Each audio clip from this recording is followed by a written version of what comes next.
Good morning, everyone. We are back today in the book of Job, and we are back with another pastoral discussion. We love talking to each other, if you haven't noticed, and there's some times when the conversation is so good that we decide to share it with you all.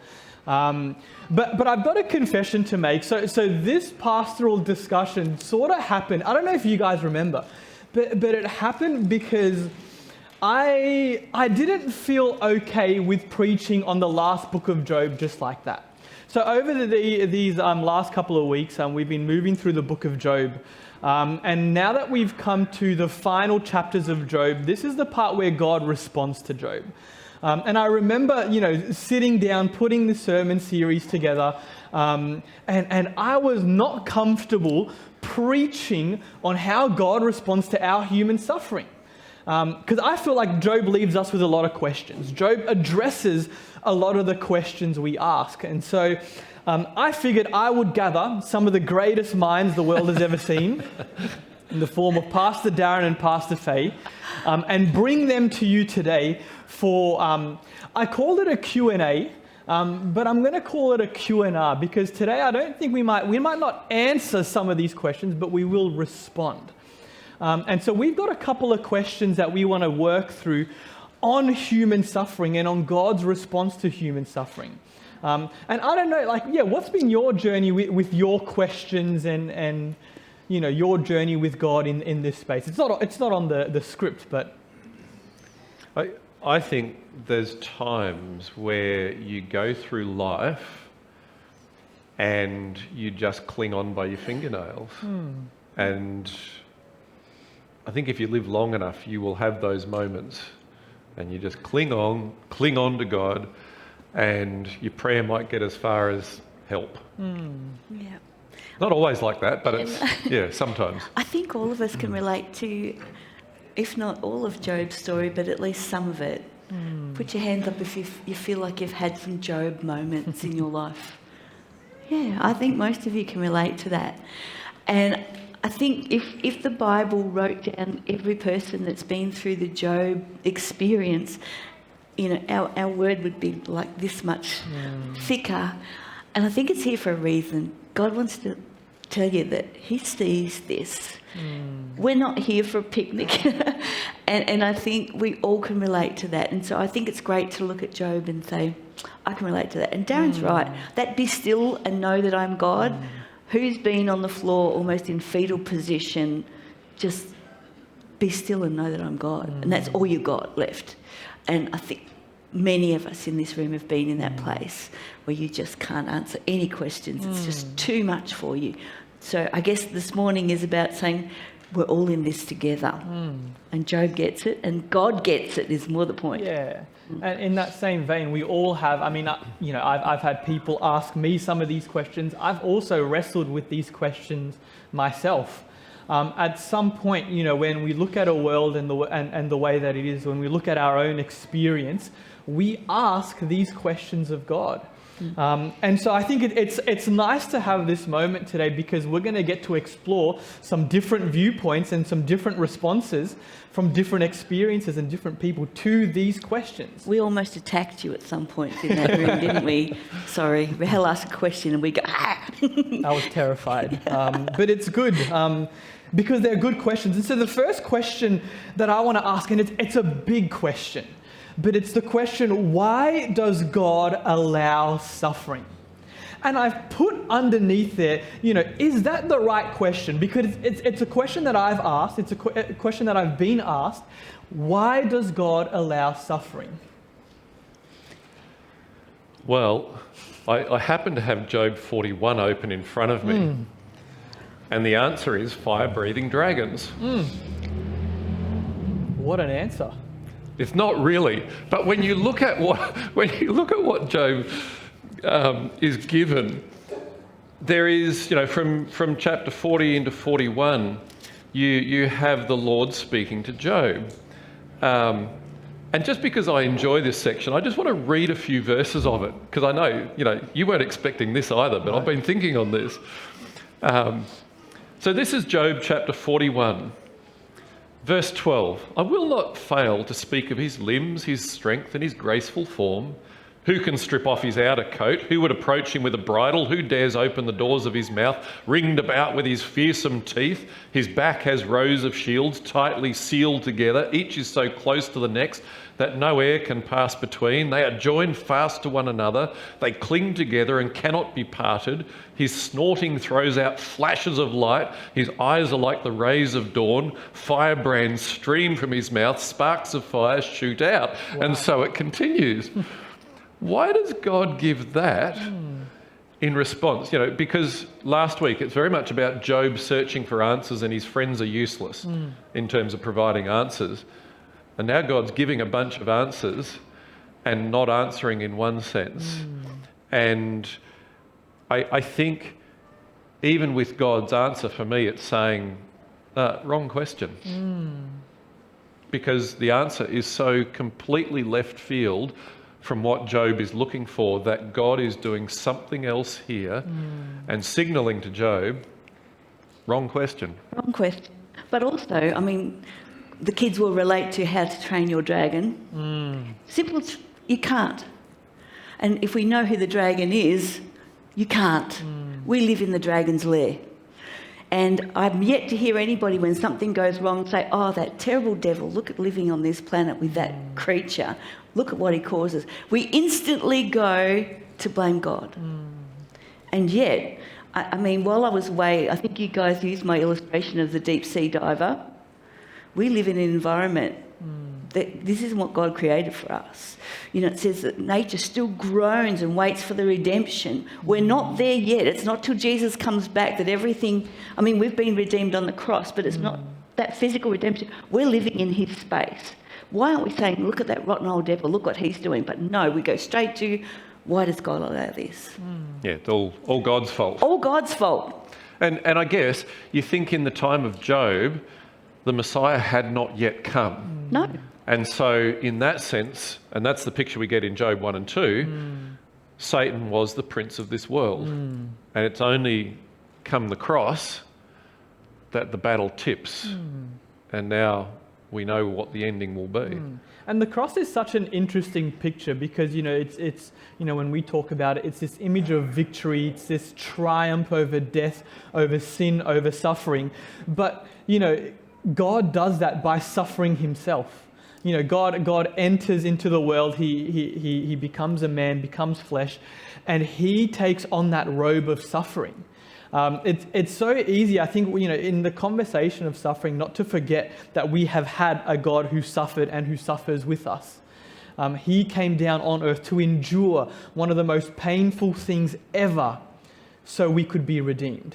So there's the context of the redemption plan, but also understanding that, while, yes, we live in someone else's world, God's victory plan involved him suffering alongside with us.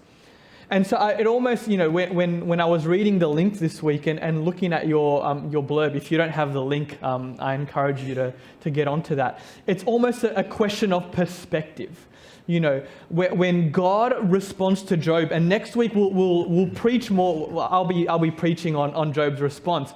But it's good to have this discussion because what God does for Job is he gives him perspective. And that's where I wrote down Ecclesiastes chapter 3, verse 11. He has made everything beautiful in its time. He has also set eternity in the human heart. It's that eternal perspective that we can sometimes miss in that question. But it makes sense because anyone who goes through intense pain or loss or that type of thing, everything kind of narrows down into this. You lose yourself to time and you're just in that moment and everything else kind of just fuzzes out. It disappears. And this is Job. And God is coming and giving him, reframing, to use the terminology, reminding him that there is a much, much bigger picture, which is where Damien's story fitted so perfectly. And perspective is really important. I think when we say, why does God let these things happen? As I was reading the whole thing, it's as with most things in the Bible, and we looked at some of the Old Testament stuff that was a precursor to what was going to happen. And I think the story of Job, although it's a literal story and he was a real person, it gives a perspective in that, Satan put God on trial. Are you going to just have people who follow you because of what you're going to give them? And so then God says, well, I'm on trial here. I have to show that that's not why people are going to be in relationship with me. And so then we get into the story of Job, where Satan is allowed to have a good old go. And he does. And he does exactly the same for us. What will we do? Will we fold just because things are tough? Or will we say, I'm an eternal being? And I'm not going, whatever happens to me on this planet, I will not bend.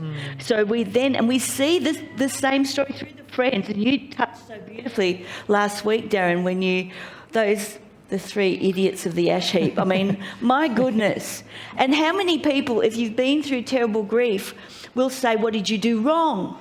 Or if you've got enough faith, those awful statements of spiritual abuse, really, when you're going through absolute hell on earth and someone will come up with one of these comments, and so we see this picture of Job's journey, of his friends, the members of his church, his gang saying, what did you do wrong? Admit it and get over it. Whereas it says he wasn't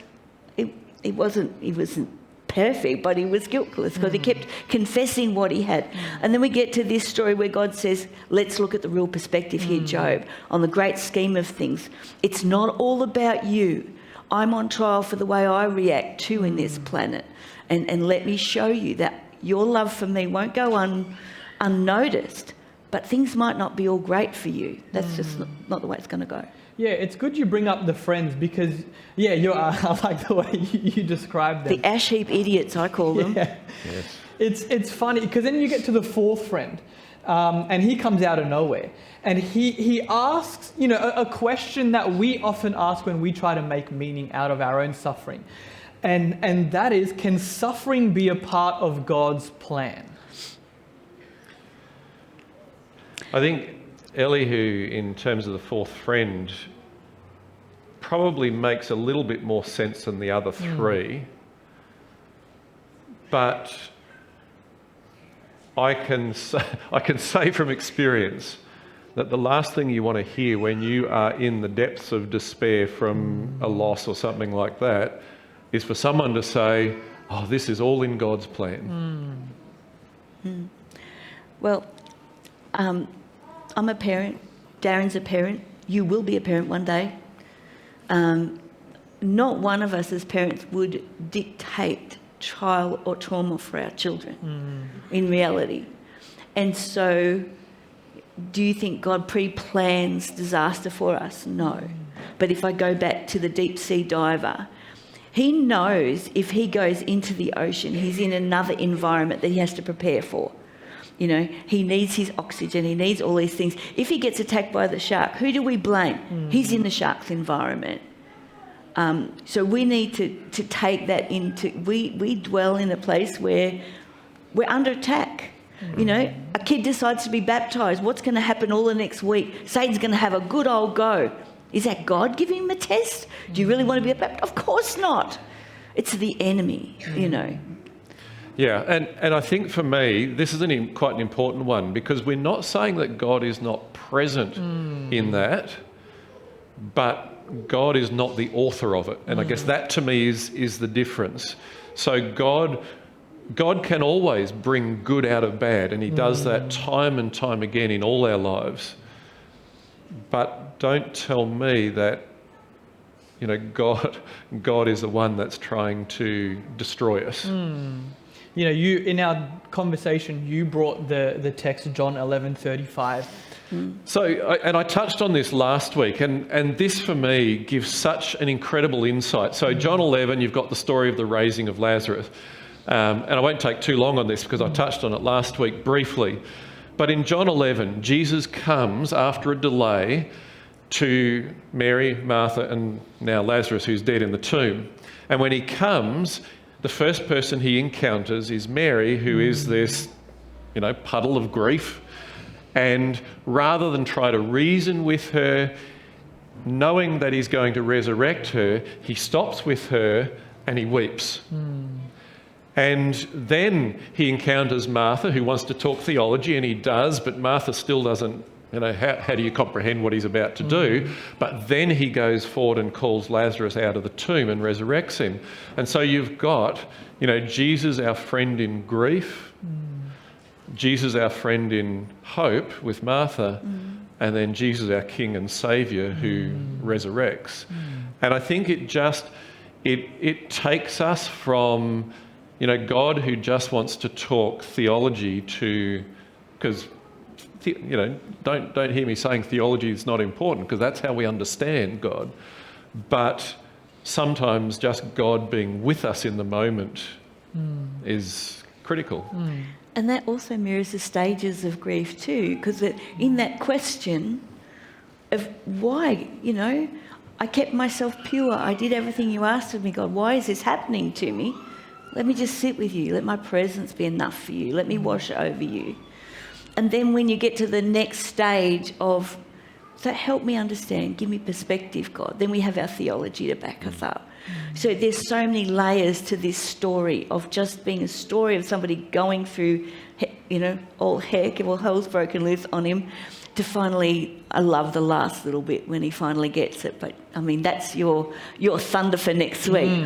But this stage of, God lets his friends talk, and then he comes in and goes, let me give you some perspective.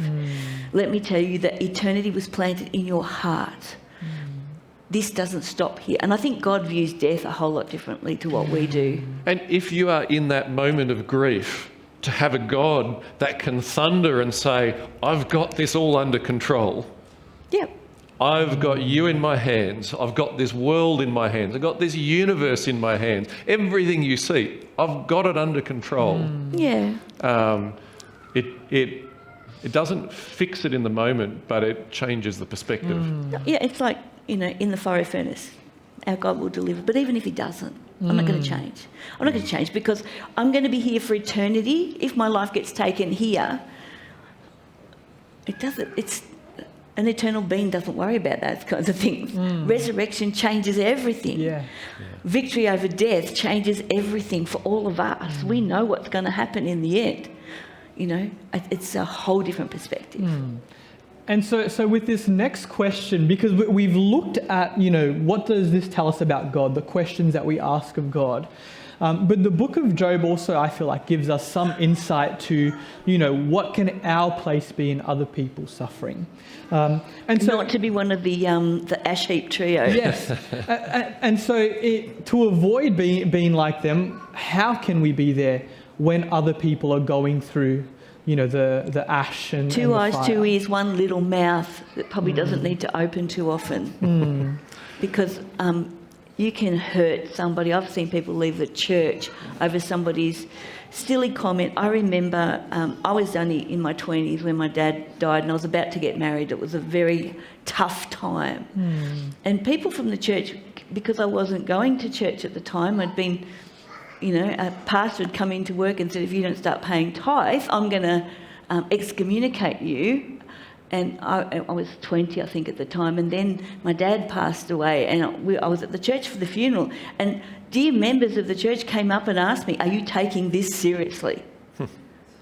And that's the last thing a young person who is kind of on the edge or feeling like that wants to hear. Because, you want warmth, you want your friends to wrap their arms around you. And in that picture where Jesus sat with Mary in her grief and just let her weep, and he wept with her.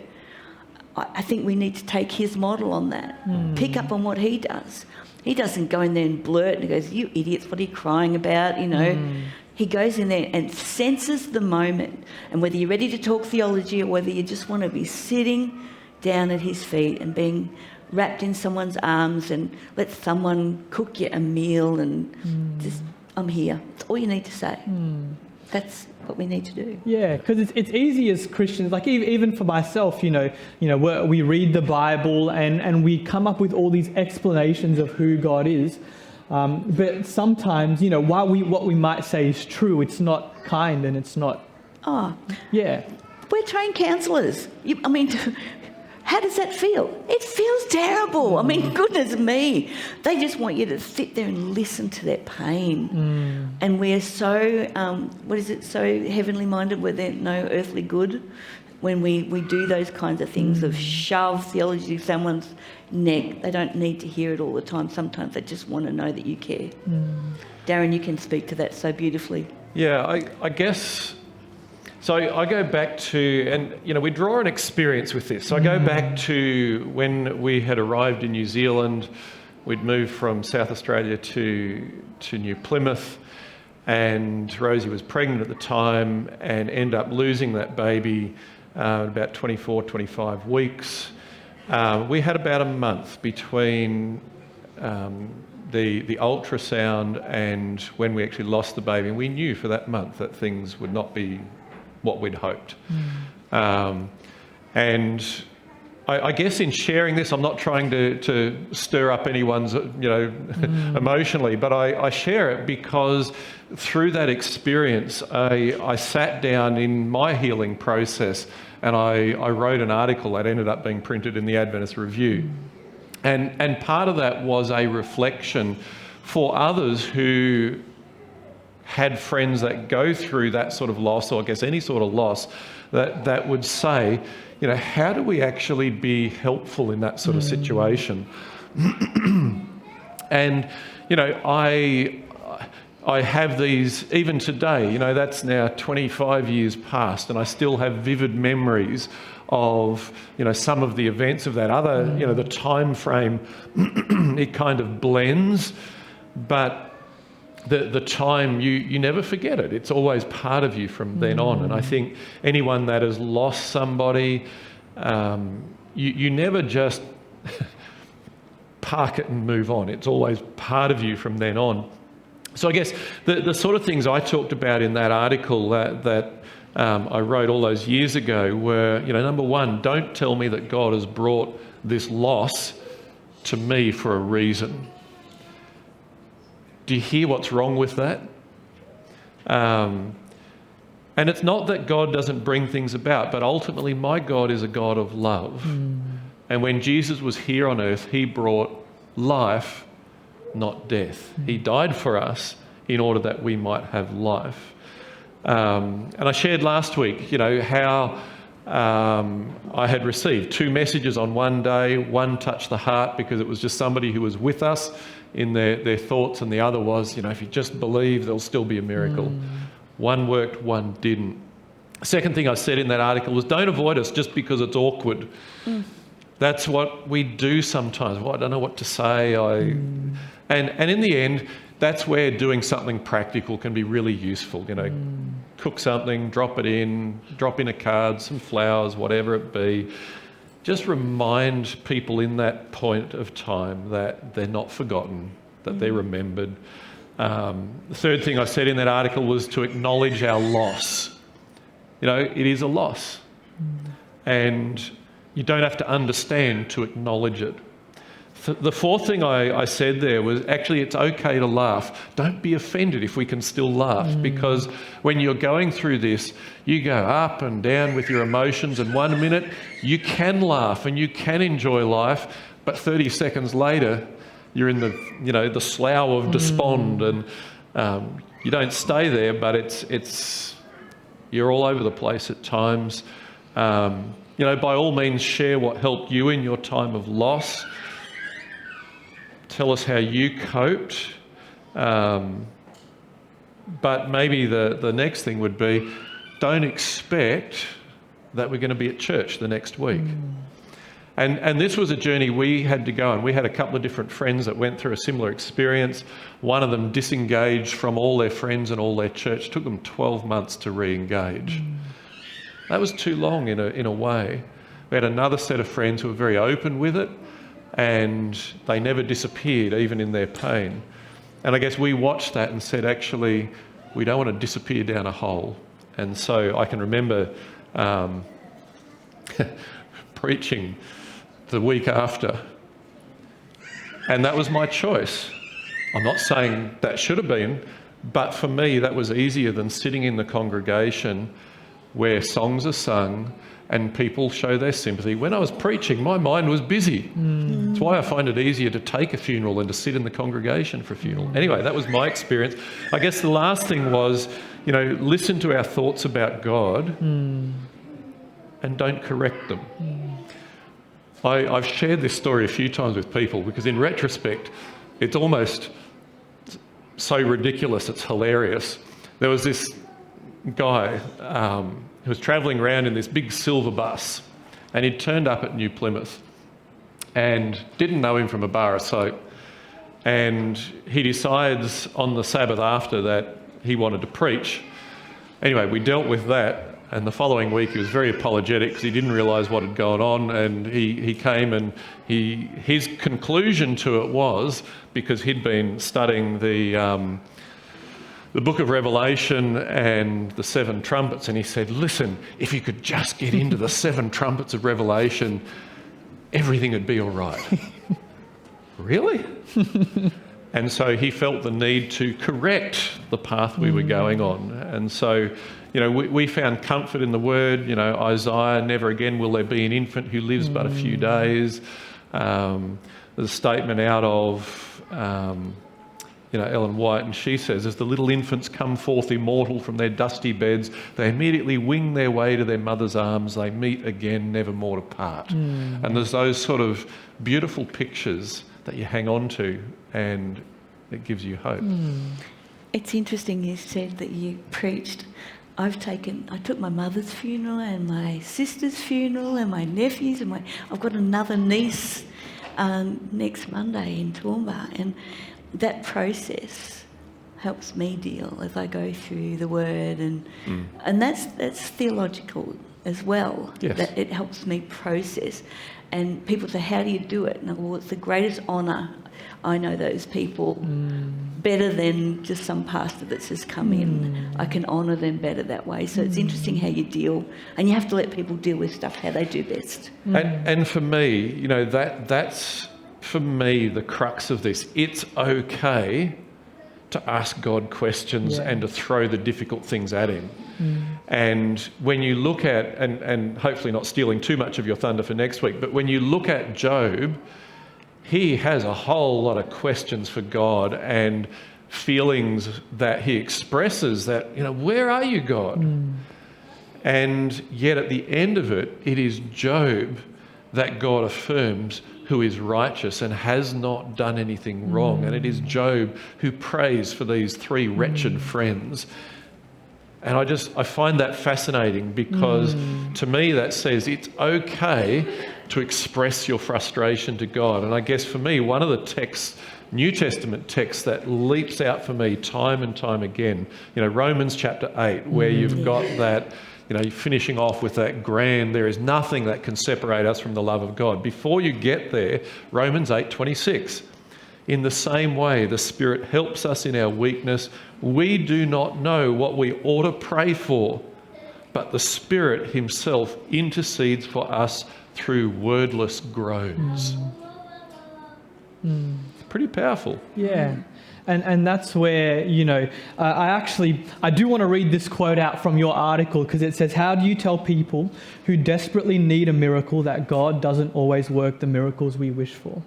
And I think sometimes in my own personal life, my expectations of God can come in the way of my process, and can come in the way of someone else's process. And it's almost this challenge to step back and be humble enough, yes, to express our frustrations to God, but also to know that sometimes we might not always have the answers.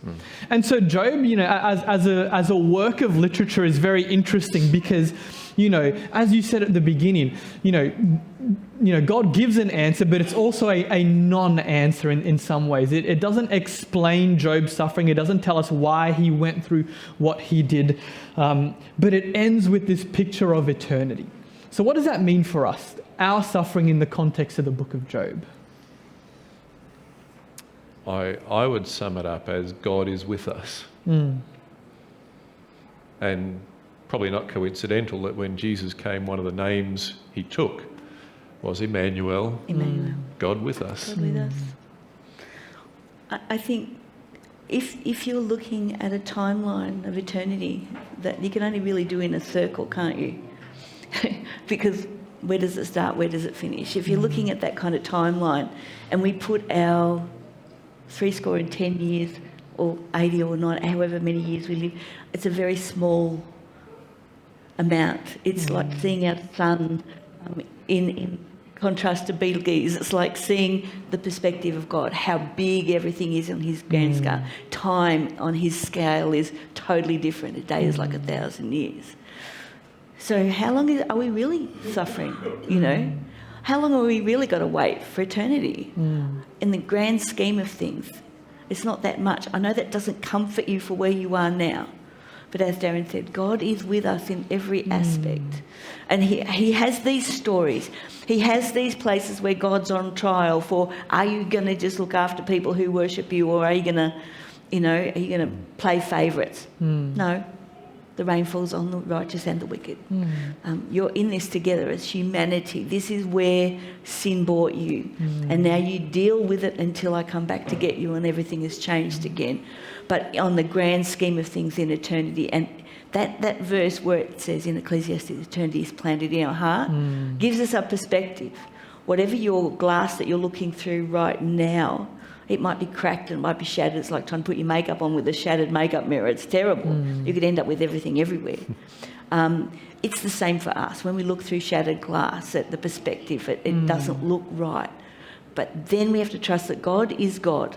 No matter what happens to us here and now, we are eternal beings that eventually he has conquered even death. And we will be together with him forever. And that's what I like, because, we when we read the book of Job, we like the start because we like the end. Job gets everything back. And sometimes in the midst... You might not. Yeah, you might not. Sometimes in the midst you don't get that. But at the same time, we have faith that will happen. What gets me and what was... what really spoke to me, and it was almost a God moment that we had in our meeting, was, in the midst of Job's accusations, in the midst of Job's wrestle, he says this thing in Job 19 verse 25 that was sort of implanted into my brain as I was reading through the book of Job. Because he's going through it. He is going through the sores, he's going through the wars, and he says this, I know that my Redeemer lives, and that in the end he will stand on the earth. In the midst of his suffering, in the midst of his wrestle, of his accusations, as he is, venting to God, he says, I know my Redeemer lives. It floored me because, in some ways, we can't look at that sentence without the context of what Job is saying around that. And in some ways, we can still have that hope, and we can still have that faith, and we can still know that our Redeemer lives, even while he didn't have a picture of a cross then either. No. He was just, I know who God is and what he's going to do for me, in spite of having no other evidence, just knowing God's character. And we have to relate. We know God's character. He doesn't deliberately hurt us. He stands with us in everything. He doesn't play favourites, us against the wicked or anything like that. We all suffer on this planet. And yet, I know my Redeemer lives. It's a beautiful statement. And what I like about it is that, you guys have shared so wonderfully from your experience. I think we all have experiences that we can come from, and knowing something doesn't take the pain away. Knowing that God is there doesn't stop the suffering, but it can help us keep going. Yep. That eternal perspective is something that we can believe in. And so we don't want to end this conversation just by saying, that suffering is the way it is, because there is room for hope, there is room for faith. In the middle of Job's wrestle, he was able to say, I know my Redeemer lives. And that's what we can say today. And we can be not the ash heap idiots as fellow members, and love each other through the stuff that we need to go through together, because I think that's really important. The important lesson in those 3 idiots that Darren brought out last week, that we don't do those things. We don't spiritually abuse. We don't try and, if you had enough faith, if only. But we can still be there. We can be there. Yeah. We can love each other through the hard times. That's what the body of Christ is all about. Yeah. And yeah, I guess that's what we want to leave with you here today. Thanks for journeying with us. Next week we will give an official look at God's response. But for today, we want you to sit with some of those challenges. When you are suffering, how is that going to be for you? Are you going to be brave and courageous enough to ask those questions? And when someone else is suffering, what is your place going to be in that as well? We want to leave you with that verse, that in the middle of it, while you are questioning, while you are struggling, there is still space to know that your Redeemer lives. So we're going to invite the worship band to come up and lead us out in a final hymn. Thanks for journeying with us today.